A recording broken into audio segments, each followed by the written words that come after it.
아마도 여러분들도 들어보셨을 때 참 이해하기 힘든, 익숙하지만 이해하기 힘든 기독교의 교리가 있습니다. 이게 뭔가요? 삼위일체 교리입니다. 성경에 나와 있지 않지만 성경에서 발견되기에, 그리고 초대 교회가 예수님의 가르침 안에서 함께 고백한 그 믿음을 우리는 삼위일체 하나님이라고 고백하며 믿고 있습니다. 인간의 논리나 생각으로는 참 이해하기도 힘들고 그래서 설명하기 힘든 교리입니다. 요한복음 10장 30절 말씀 함께 같이 읽어볼까요? 시작. 나와 아버지는 하나이니라 하신대. 예수님 말씀이에요. 이 말씀 때문에 예수님은 핍박을 받습니다. 그런데 예수님은 기어이 이 말씀을 하실 때 나를 믿으라고 하시는 말씀입니다. 내가 너희를 지키니까 나 믿고 걱정하지 말라고. 나와 아버지는 하나라고. 이렇게 말씀하셨습니다. 어떻게 이런 하나님의 존재, 독특한 어떤 존재의 모습을 우리가 이해할 수 있을까요? 우리의 생각이나 논리로는 말로 다 생각으로 담을 수 없지만, 그러나 아주 중요한 한 부분을 말씀 안에서 발견합니다. 하나라는 것입니다. 하나는 뭔가요? 둘이 어떻게 돼야 하나가 되나요? 사랑해야 합니다. 하나님은 그 속성 가장 중심에 아주 중요한 부분에 사랑이 있음을 성경은 말합니다. 하나님은 사랑이십니다. 사랑으로 충만하신 분이십니다. 그 하나님의 사랑이 저와 여러분을 이 땅에 있게 하였고 또 살아가게 하고 있습니다. 죽었던 우리를 살리신 주님의 사랑이 우리를 살려내셨습니다. 하나님은 사랑의 방식으로, 사랑으로 충만하셔서 존재하십니다. 그러면 여러분, 사람은 어떨까요? 하나님의 손으로 하나님의 뜻에 의해 살아가는 저와 여러분, 하나님의 형상으로 지음받은 우리는 하나님을 닮은 존재라고 고백을 하는데요. 하나님은 닮은 존재가 가장 행복하려면 어떻게 살아가 될까요? 하나님과 함께 살아야 우리의 삶에 참된 의무와 행복을 경험할 수 있습니다. 하나님을 꼭 닮은 삶을 살아요. 그러니까 내가 아닌 삶을 살 때 사람은 괴롭습니다. 자기와의 분리감이 가장 큰 고통이라고 합니다. 그것을 경험하지 못하여 사람들은 극단적인 선택을 하기도 합니다. 아주 큰 고통입니다. 우리가 우리의 존재의 속성과 우리 안에 있는 창조자의 그 형상을 닮으려고 살아갈 때 우리의 삶은 많은 부분이 문제가 해결되어지게 되고 우리의 삶에 참된 행복을 경험하게 됩니다. 우리의 삶이 가장 행복한 존재의 방식은 사랑 안에서 존재하는 것입니다. 얼마 전에 새들백 교회를 방문하여 탐방한 적이 있는데요. 그 교회 앞에 보니까 새신자 등록 양식에 크게 쓰여진, 곳곳에 쓰여진 문구가 하나 있습니다. Better together. 함께 하는 것이 더 좋다. 등록하라 이 말입니다. 그리고 새들백 교회 그 광고를 어떤 분이 하시는데, 우린 당신에게 우리를 위한 그 무엇도 원하지 않습니다. 헌금을 원하거나 무슨 헌신을 원하거나 뭔가를 할 어떤 일을 원하거나 요구하지 않습니다. 우리는 당신을 위해 모든 것을 하길 원합니다. 우리가 하겠습니다. 우리는 하기를 원합니다. 우리가 당신을 위해 존재합니다. 여기서 우리는 교회 공동체를 말합니다. 참 개인주의로 팽배한 세상 속에서 그 문구가 적지 않게 감동이 되었습니다. 세상이 개인주의가 된 이유가 뭔가요? 서로 살아갈 때 치열한 자기 계산기 전쟁을 벌이며 살아가기 때문에 그렇습니다. 세상 사람들은 존재하는 방식이, 삶을 살아가는 방식이 그 중심에 서로가 서로의 이익을 위해 존재하는 관계가 되었습니다. 심지어 부모와 자녀, 가족들과의 관계도 그러한 모습들이 세상을 덮치고 있습니다. 그럴수록 세상은 사랑이 식어져 가고 세상은 하나님 나라와 멀어져 가는 듯 보이는 그런 시대를 우리는 살아가고 있습니다. 그러나 성경에서 말하는 하나님의 존재 방식은 하나, 같이 있기를 원하셔요. 함께 사랑하며 존재하십니다. 함께하며 사랑하시며 존재하시는 하나님이 우리를 만드신 하나님이십니다. 고린도 교회가 바울의 그 극심한 핍박과 하나님의 은혜 속에서 개척된 교회입니다. 핍박을 통해 도망치다가 원래 계획하지도 않았던 그 그리스에 가게 되었습니다. 근데 그곳은 타락한 도시로 유명한 곳이었는데 놀랍게도 복음이 증거되었을 때 큰 부흥이 일어났습니다. 교회가 부흥했고 교회가 커졌습니다. 바울이 떠난 후에 큰 문제가 생겼습니다. 바울에 대해서 의심하게 되었고 세상 타락한 문화의 습격을 받게 되었고 무엇보다도 큰 것은 그들이 서로 파벌을 지어서 다투게 되었습니다. 반목하고 서로 경쟁하게 되고 갈등하게 되었습니다. 바울은 가장 마음이 아팠던 것은 예수님을 믿는 제자가 예수님을 신앙 고백하는 하나님의 백성이라고 하나님의 자녀라고 믿고 있는 성도가 서로 미워하는 것이었습니다. 그래서 고린도전서 12장 13장 말씀에 바울은 성도에게 있어서 가장 예수님 닮은 삶의 모습, 우리 교회 공동체의 존재 방식, 그리고 우리 성도의 삶의 존재 방식이 무엇인지에 대한 아주 중요한 교훈을 남깁니다. 고린도전서 12장 12절 말씀, 우리 오늘 읽은 말씀 같이 봉독합니다. 다시 한번 봉독합니다. 시작. 몸은 하나인데 많은 지체가 있고 몸의 지체가 많으나 한 몸임과 같이 그리스도도 그러하니라. 우리가 뭐라는 거예요? 지체라는 것이고 몸은 하나이지만 지체가 다 여럿인 것처럼 그리스도도 그렇게 존재하시고 그리스도의 교회도 그렇게 존재한다라는 말씀입니다. 이 지체가 지체로서 역할을 하게 되는 이유가 뭔가요?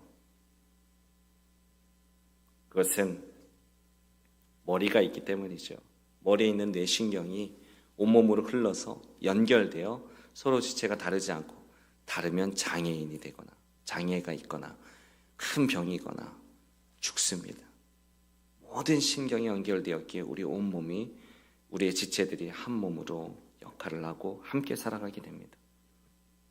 고린도전서 12장 13절 말씀의 그 이유를 우리 성도에게 있어서 몸이 하나이고 지체가 여럿인 이유를 13절 말씀에 우리에게 알려주는데요. 같이 한번 읽겠습니다. 다시 봉독합니다. 시작.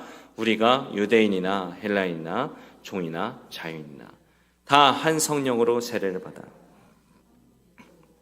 또 다 한 성령을 마시게 하셨느니라.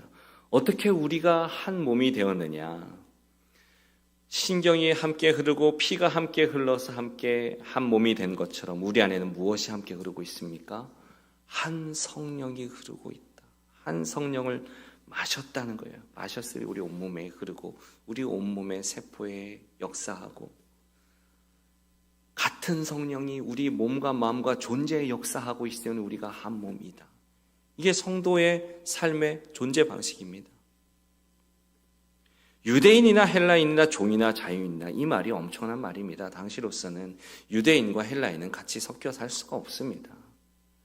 헬라인은 모든 이방인들을 말합니다. 그리고 종과 자유인, 종은 주인과 어떻게 같이 하겠습니까? 자유인은 노예가 되었다가 로마 황제의 칙령에 의해서 풀려나 자유를 얻게 된 자유인을 말합니다. 한때 종이었던 사람. 그러니까 주인과 종과 이 평민이 귀족이 다 한 성령을 마셨기에 다 한 몸이다라는 선포가 시대와 문화와 관습을 완전히 뛰어넘은 것입니다. 그런데 바울은 주님이 주신 계시로 이 놀라운 진리를 우리에게 알려주시고 계시는 겁니다. 성령으로 말미암아 한 몸이 되었다는 겁니다. 우리는 성령으로 맺어진 관계입니다. 요한복음 11장 12절 13절 말씀, 영접하는 자 곧 그 이름을 믿는 자에게는 하나님의 자녀가 되는 권세를 주셨으니. 13절 함께 봉독합니다. 시작. 이는 혈통으로나 육정으로나 사람의 뜻으로 나지 아니하고 오직 하나님께로부터 난 자들이니라. 아멘. 피눈물보다 진하지만 피보다 더 진한 건 뭡니까? 하나님의 뜻입니다. 사람의 피보다 하나님의 뜻이 가장 강합니다.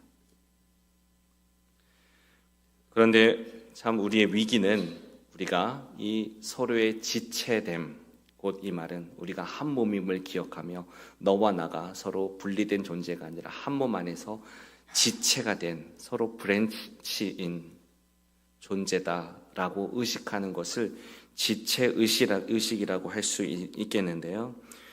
지체의식이 없이 사는 게 얼마나 위험한 삶인지 우리는 여러 가지 자연 법칙을 통해서도 알죠. 그러니까 내 손에 난 상처를 모르고 방치하면 어떻게 되나요? 그러면 손만 잘라나는 게 아니라 모르고 방치하면 온몸에 영향을 주어서 죽게도 되는 게 욕창의 위험이기도 하고 나병의 위험이기도 합니다. 그 치명적인 질병이 우리에게 알려주는 교훈은 뭡니까? 내 지체의 고통을 늦지 않게 발견하고 감각하는 것이 너무도 생존에 중요하고 은혜다라는 것. 그거 모르면, 그 감각이 없으면 대단히 위험한 삶이라는 것이죠. 그리고 지체의식이 없이 사는 것이 얼마나 위험하고 그릇된 신앙인지에 대한 말씀도 성경 곳곳에 나오는데요. 디모데전서 5장 8절 말씀 한번 같이 읽어보죠. 시작. 누구든지 자기 친족, 특히 자기 가족을 돌보지 아니하면 믿음을 배반한 자여 불신자보다 더 악한 자니라. 여러분, 이게 바울의 주는 교훈을 들으십시오. 자기 친족, 자기 가족. 사실 자기 친족, 자기 가족이 가까우면서 가장 먼 사이가 되기도 하지 않습니까? 이익이 근거가 되어서 살아가는 이 세상 방식으로는요, 자기 피도 아무것도 아닙니다. 자기만 중요해요. 자기 삶에 필요한 사람들만 중요합니다.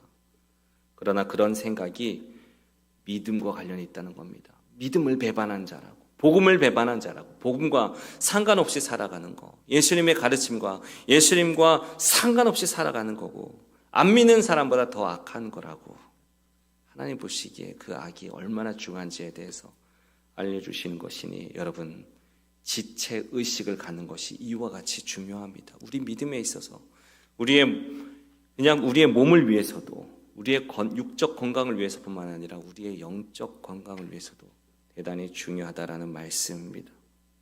개인주의 세상의 큰 오류는 나 혼자 잘 살 수 있다는 착각입니다. 어려움을 겪고 있는 타인을 사랑하지 않아도, 내가 돌볼 사람이 없어도 잘 살 수 있다는 착각. 오히려 사랑할 사람이 없고 돌볼 사람이 있으면 편하겠다라고 하는 착각입니다.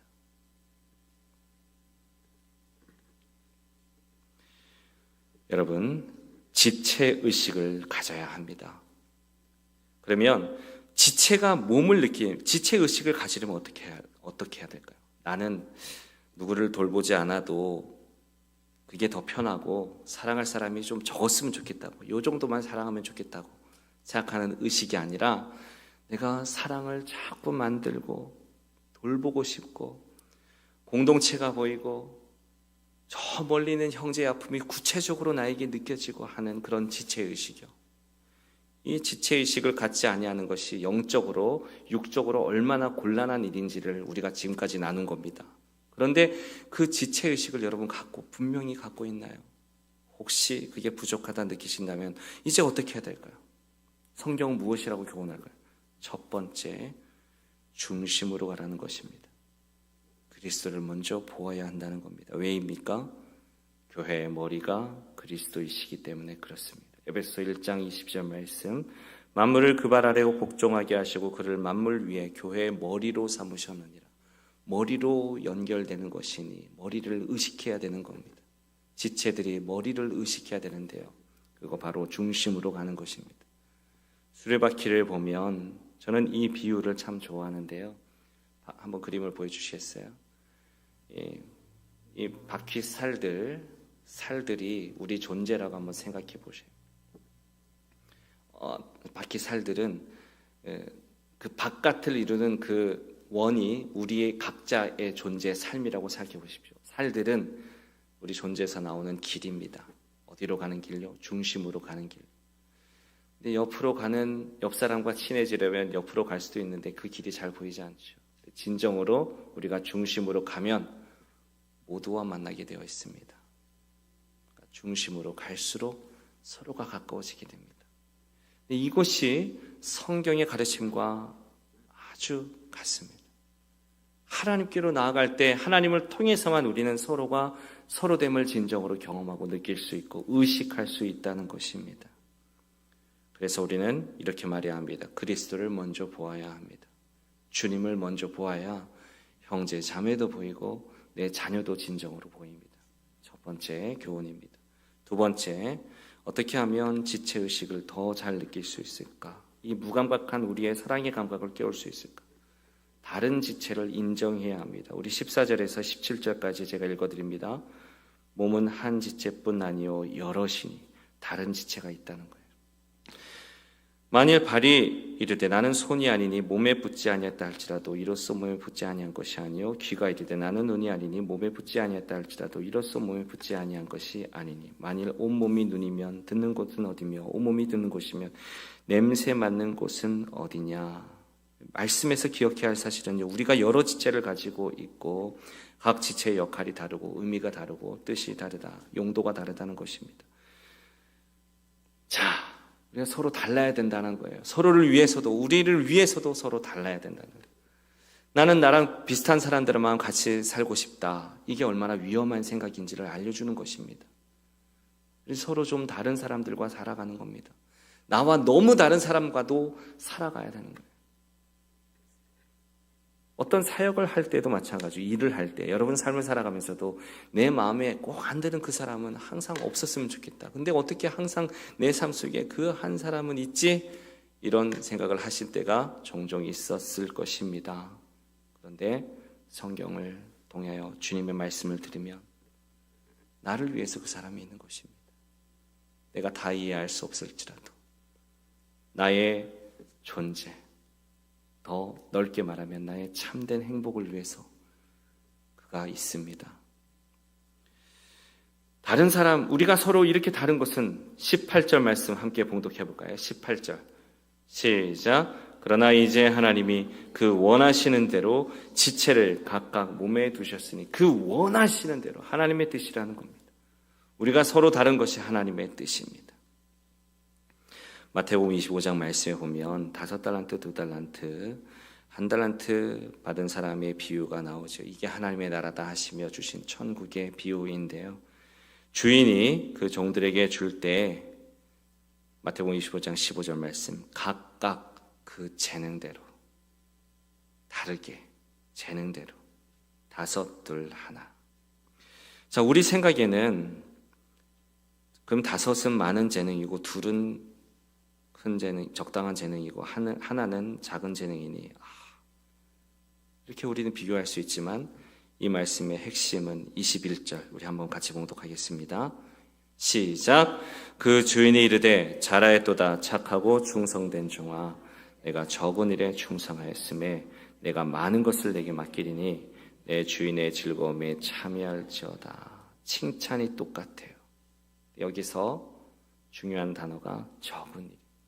5도, 2도, 하나도 적은 일입니다.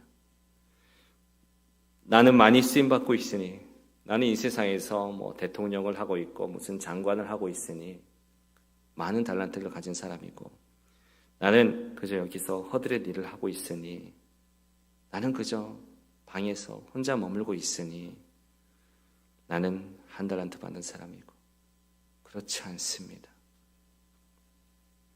다 적은 일입니다. 하나님 앞에서는 그 일이 같은 하나님 비교하지 않으십니다. 중요한 건 뭘까요? 충성하는 것입니다. 우리의 삶, 우리에게 허락하신 그 삶의 자리에서 주님이 하라고 하시는 그 일에 그러니까 내 마음이 아니고요. 내 뜻, 난 아무것도 할 수 없어. 난 뭐 한 달란트밖에 없으니 그냥 이거 땅에 묻고 그냥 적당히 있다가 주인을 맞이하겠다. 이게 아니라 주어진 삶의 자리에서 최선을 다하여 충성하는 삶, 그것이 믿음이다 알려주십니다. 그리고 주님께서 우리로 하여금 다 고르게 하셨다라고 이렇게 표현해 주셨습니다. 고린도서 12장 21절 22절 말씀인데요. 22절 말씀, 그뿐 아니라 더 약하게 보이는 몸의 지체가 도리어 요긴하다. 이건 우리가 발견하는 거예요. 약한 지체가 요긴하게 사용되어지고, 우리가 함부로 생각하기 쉽고 약하게 보이는 몸의 지체가 도리어 요긴한 것도 우리가 보이는 것처럼, 우리 눈에 보기에 작아 보이고 아무것도 아닌 것처럼 보이는 것이 오히려 우리에게 도움이 되고 아주 중요한 경우가 참 많이 있다라는 것을 알려줍니다. 우리는 우리의 생각으로 크고 작음을 판단해서는 안 돼요. 그 판단을 우리가 할 게 아닙니다. 그 판단은 의미가 없습니다. 바벨론 벨사살 왕이 어떻게 망했습니까? 성전 기물을 들고 1000여 명의 자기 신하들을 데리고 자기 권세를 위세를 떨며 자랑하며 하나님께 영광 돌리지 아니하니 하나님이 환상을 보게 하셔서 그 자리에서 떨며 마비가 됩니다. 그러면서 두 벌벌 떨다가 다니엘이 그 해석을 풀어주니 그날 그 말씀대로 망하지요. 주님이 주신 다니엘을 통한 주의 말씀은 너를 저울에 달아보니까 가볍다. 메네메네 데켈 우바르신. 모든 걸 가져도 주님이 저울에 재셨을 때 가벼운 이유가 뭡니까? 그가 하나님께 영광 올려드리지 아니하고 자기의 충만한 교만을 자랑했기 때문에 그렇습니다. 우리는 다 부족한 자들입니다. 우리는 다 죽을 죄인이고 자격이 없는 사람들입니다.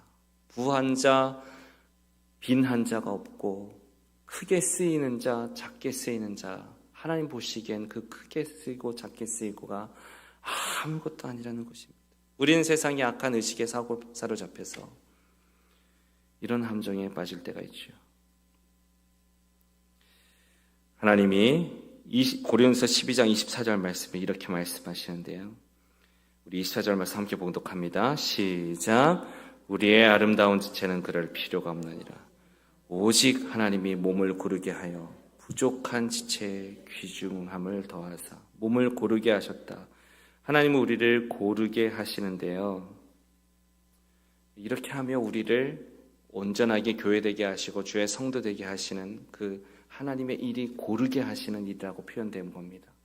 고르게 하다라는 말은 섞으셨다는 뜻인데 이 표현은 마치 화가가 팔레트에 여러 색깔들을 물감들을 넣잖아요. 그리고 그것을 막 섞습니다.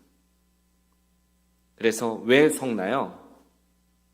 물감을 섞는 이유가 뭔가요? 화가가 자기가 원하는 색을 찾기 위해서입니다. 자기가 원하는 색을 만들기 위해서, 창조하기 위해서 이것저것 섞기도 하고, 제가 아는 화가분은 점 하나를 찍는데 12번 점을 찍는, 12가지 색깔을 발견해내서 창조해내서 12번 점을 찍어 그 색과 그 표현을 만들어내는 화가가 있어요.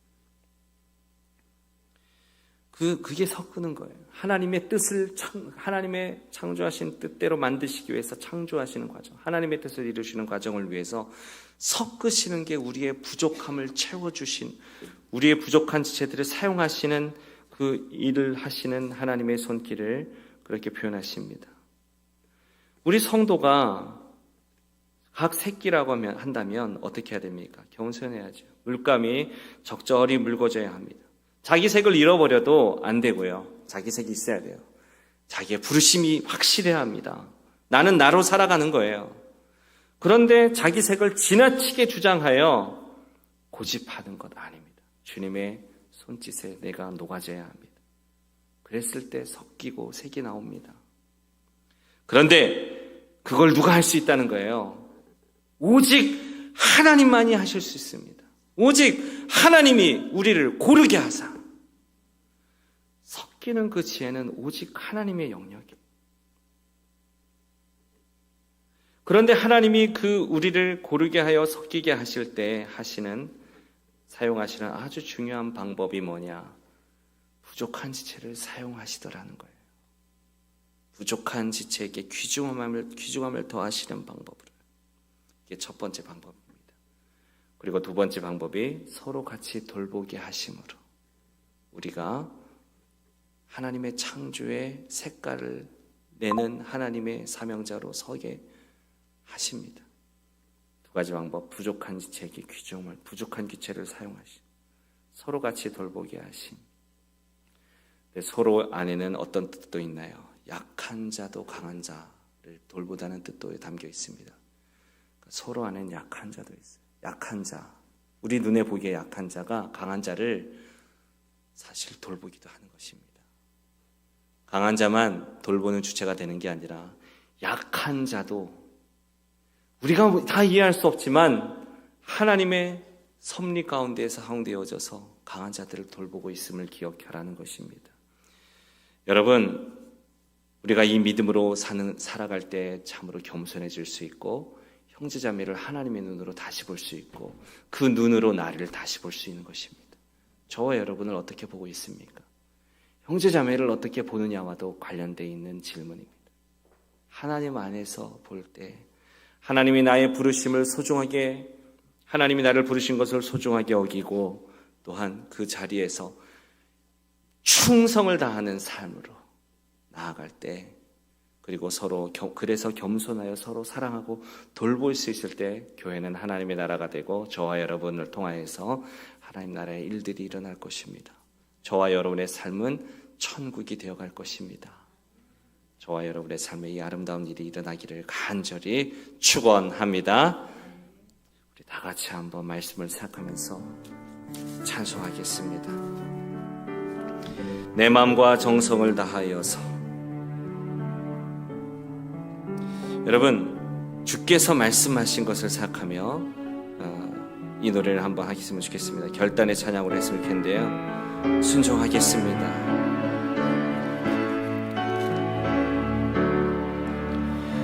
내 마음과 정성을 다하여서 주 너의 하나님을 사랑하라. 내 마음을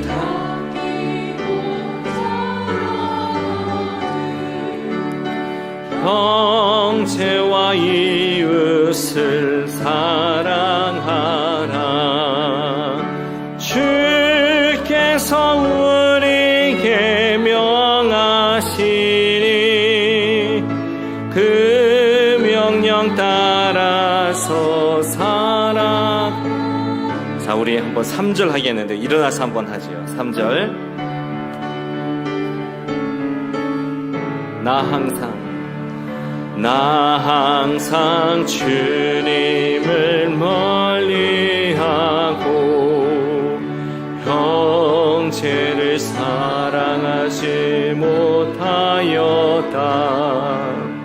이러한 죄인을 사랑하사 주께서 몸 버려 죽으셨다.